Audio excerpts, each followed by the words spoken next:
बोलिए शीतला मात की जय। आप सभी को शीतला पूजन की ढेरों शुभकामनाएं, बासोड़े की ढेरों शुभकामनाएं। आज के इस वीडियो में हम सुनेंगे शीतला माता के पूजन पर सुनी जाने वाली व्रत कथा। जब भी आप बासोड़े का त्यौहार मनाएं, चाहे वार के अनुसार मनाएं, चाहे शीतला सप्तमी करें, चाहे शीतला अष्टमी करें, आपको यह कथा अवश्य सुननी चाहिए।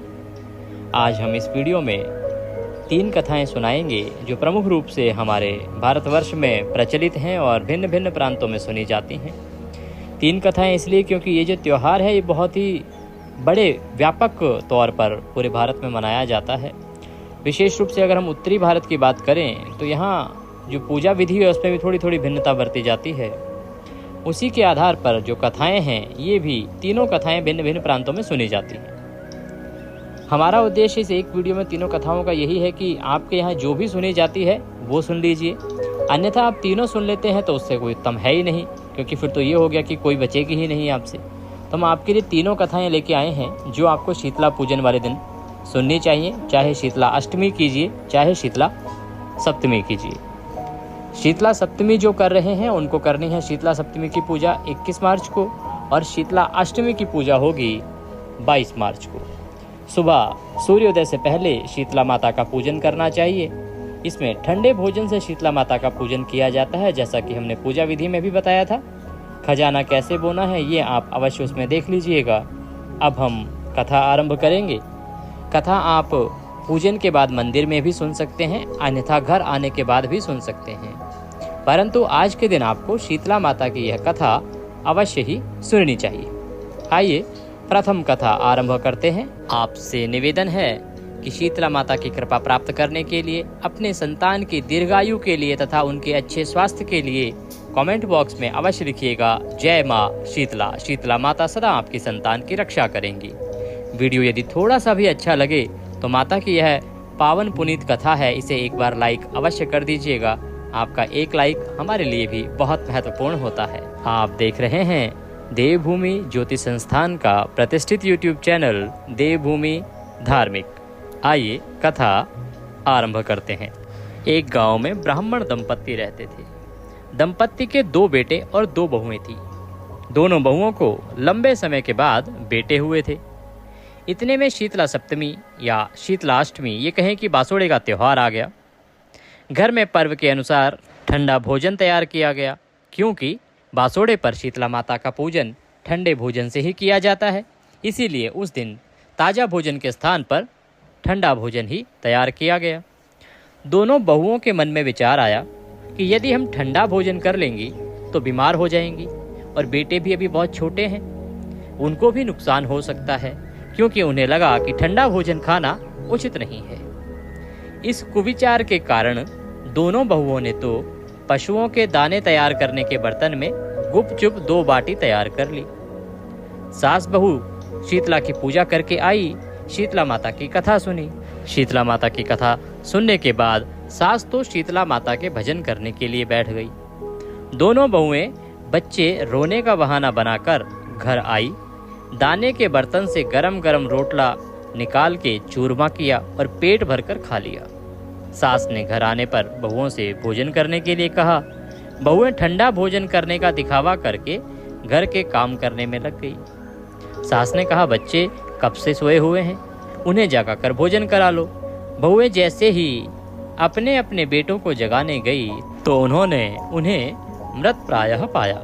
ऐसा बहुओं की करतूतों के फलस्वरूप शीतला माता के प्रकोप से हुआ था। जैसे ही बहुओं ने अपने बेटों की यह हालत देखी वो घबरा गई, और उन्हें यह आभास होते देर नहीं लगी कि यह अवश्य ही उनकी इस करतूत के कारण ही हुआ है।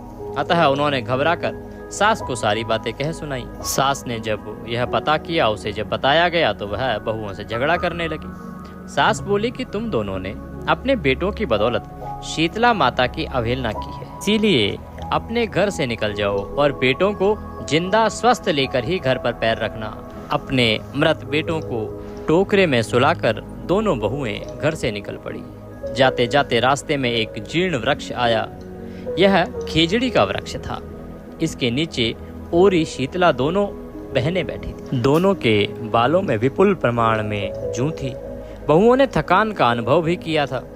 दोनों बहुएं ओरी और शीतला के पास आकर बैठ गई। उन दोनों ने शीतला ओरी के बालों से खूब सारी जू निकाली। जुओं का नाश होने से ओरी और शीतला ने अपने मस्तक में शीतलता का अनुभव किया।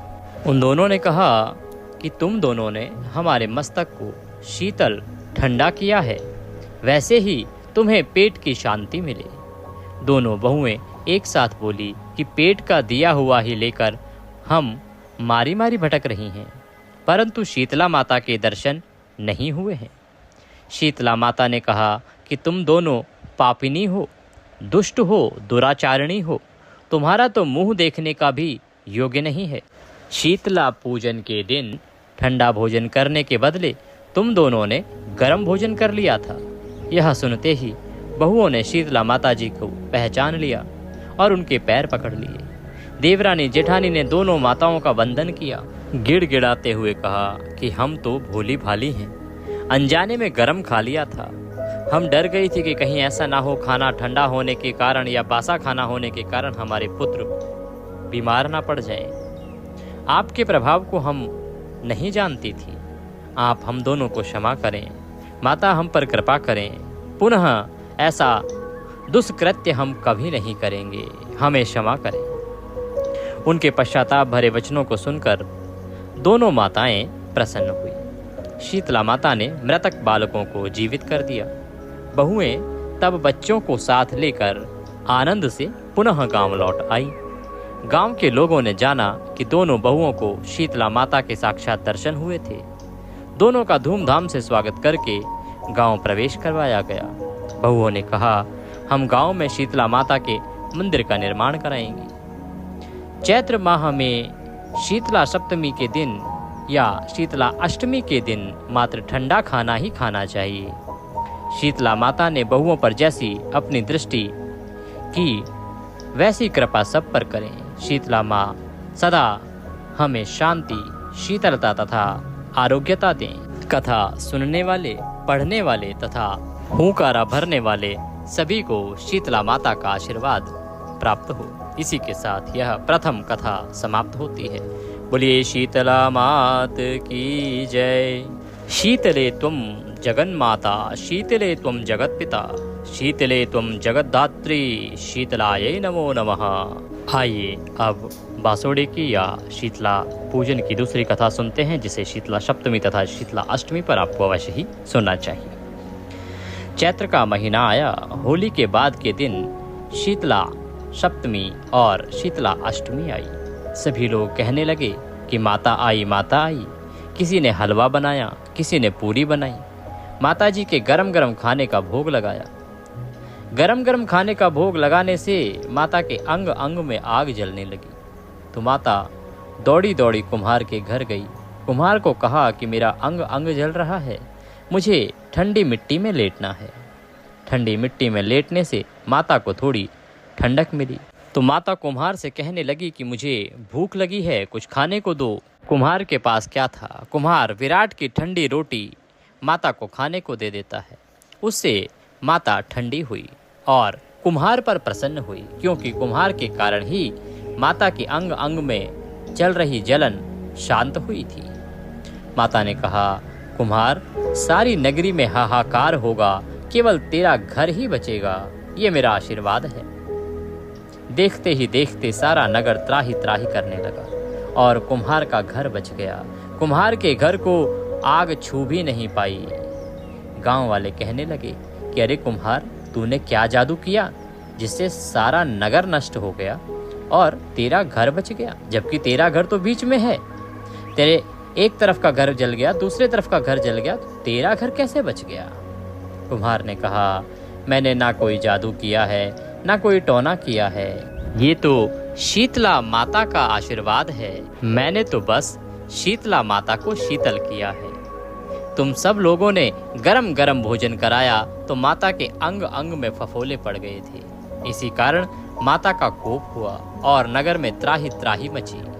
लोगों ने पूछा, माता कहाँ हैं? तो कुम्हार कहने लगा कि नीम के पेड़ के नीचे ठंडी छाया में बैठी हैं। गांव वाले माता के पास दौड़े दौड़े गए और माता से विनती करके कहने लगे हे माता, हम पर दया करो, हम पर कृपा करो, हमसे भूल हो गई, हमें बताओ कि हम अपनी भूल कैसे सुधारें, हम क्या करें कि आपकी कृपा प्राप्त हो।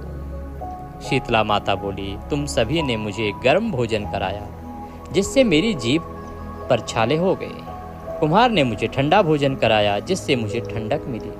इसी कारण सारा नगर नष्ट हो गया और कुम्हार का घर मेरी कृपा से महल बन गया। लोगों ने पूछा, माता अब हम क्या करें जिससे आपकी कृपा प्राप्त हो।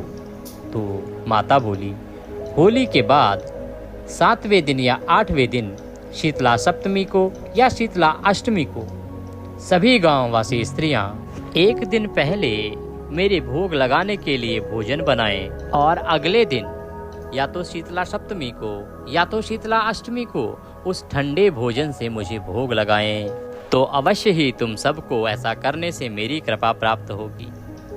ऐसा कहकर मां अंतर्ध्यान हो गई।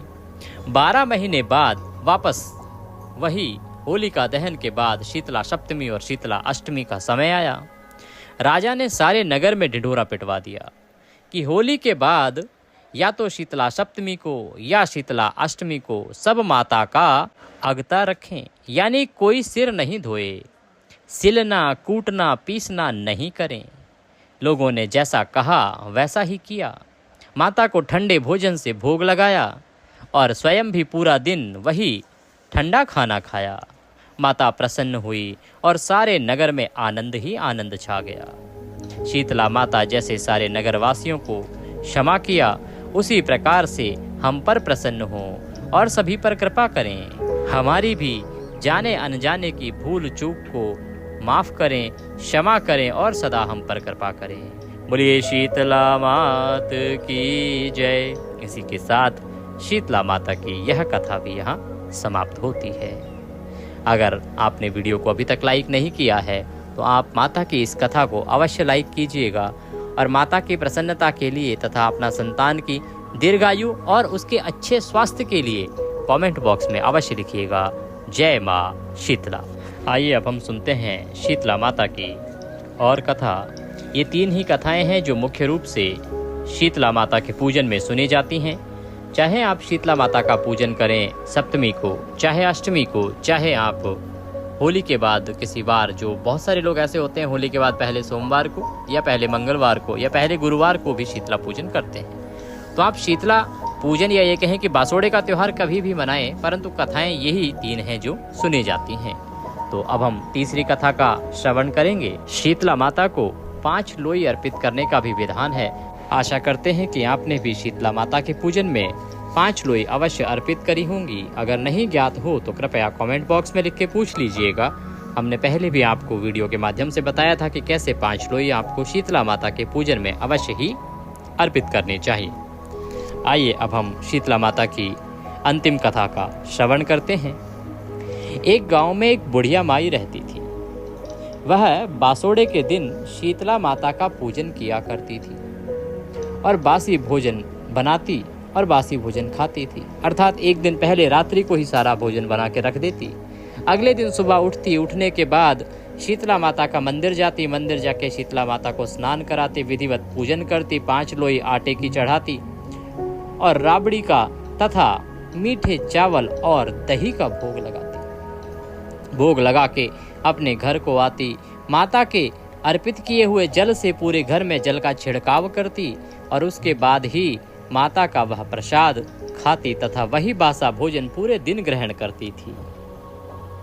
बाकी गांव वाले शीतला माता की पूजा नहीं किया करते थे, ना ही बासा भोजन बनाते थे, ना ही माता की पूजा करते थे, ना ही बासा खाते थे। एक दिन की बात है कि अचानक गांव में आग लग गई। देखते ही देखते पूरा गांव जलकर स्वाहा हो गया। बचा तो क्या, केवल एक उस बुढ़िया माई का घर। बुढ़िया माई के घर को छोड़कर पूरे गांव में एक भी घर उस आग से नहीं बचा। गांव वालों को बड़ा आश्चर्य हुआ कि पूरा गांव जलकर राख हो गया और कैसे इस बुढ़िया का मकान बच गया।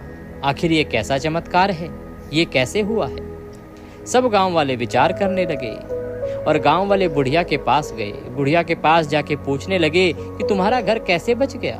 पूरा गांव जलकर राख हो गया, जिसके बड़े बड़े मकान थे वो भी जलकर राख हो गए, और तेरा ये छोटा सा झोंपड़ा, इसको कुछ नहीं हुआ। आखिर तू कौन सा जादू टोना करती है? बुढ़िया माई बोली, भाई मैं कोई ना जादू करती हूँ ना टोना करती हूँ, मैं तो शीतला माता की पूजा करती हूँ, और शीतला माता की ही पूजा करती थी, उसी के कारण मेरा घर बच गया है। शीतला माता सबको शीतल करने वाली हैं, परेशानियों का हरण करने वाली हैं। अग्नि से किसी भी प्रकार की हानि आपको नहीं होती यदि आप शीतला माता का पूजन करते हैं तो। शीतला माता सदा आपको शीतल रखती हैं, आपके घर को शीतल रखती हैं, आपके जीवन में शीतलता लाती हैं तथा आपके जीवन से परेशानियों को दूर करती हैं, आपके बच्चों को निरोगी रखती हैं, रोगों से सदा आपकी रक्षा करती हैं। इतना सुनकर सभी गांव वाले शीतला माता की पूजा के लिए तैयार हो गए। उन्होंने कहा कि आज से हम भी शीतला माता का पूजन करेंगे, बासोड़े का त्योहार बनाएंगे, बासा भोजन बनाएंगे, बासा भोजन खाएंगे और बासे ही भोजन से शीतला माता का पूजन करेंगे। तभी से सब गांव वाले शीतला माता का पूजन करने लगे और विधि विधान से बासा भोजन माता को अर्पित करके स्वयं ग्रहण करने लगे और उनके घर में भी खुशियों का आगमन होने लगा। बोलिए शीतला मात की जय। इस प्रकार से जो कोई शीतला माता की पूजा करता है, विधिवत पूजन के बाद कथा सुनता है, कथा सुन के व्रत को पूर्ण करता है, शीतला माता उस पर सदा कृपा करती हैं और उनके आशीर्वाद से उसके घर में ना तो कभी रोग आते हैं, बीमारियां आती हैं, ना कभी आगजनी होती है, आग के कारण उसके घर में किसी प्रकार की हानि नहीं होती है, उसकी संतानें दीर्घायु होती हैं तथा शीतला माता के आशीर्वाद से वह भी सभी प्रकार के सुखों को भोगता है। बोलिए शीतला मात की जय। इसी के साथ शीतला माता की यह तीसरी कथा भी यहाँ समाप्त होती है। ये तीनों कथाएं सुनने के बाद आपका यह बासोड़े का पर्व, शीतला माता का शीतला पूजन पर्व यहाँ पूर्ण होता है। आप चाहे शीतला सप्तमी करें चाहे शीतला अष्टमी, आपको ये कथाएं अवश्य ही सुननी चाहिए। माँ शीतला आप सब पर कृपा करें, माँ शीतला आप सब पर दया करें, आपके परिवार में सदा खुशियाँ आएँ, ऐसी हम कामना करते हैं। कथा सुनने के लिए आप सबका बहुत धन्यवाद। आप देख रहे थे देवभूमि ज्योतिष संस्थान का प्रतिष्ठित यूट्यूब चैनल देवभूमि धार्मिक। आपके पास कोई सुझाव हो या कुछ कहना चाहते हो तो कमेंट बॉक्स में लिख के अवश्य बताइएगा। जय माँ शीतला।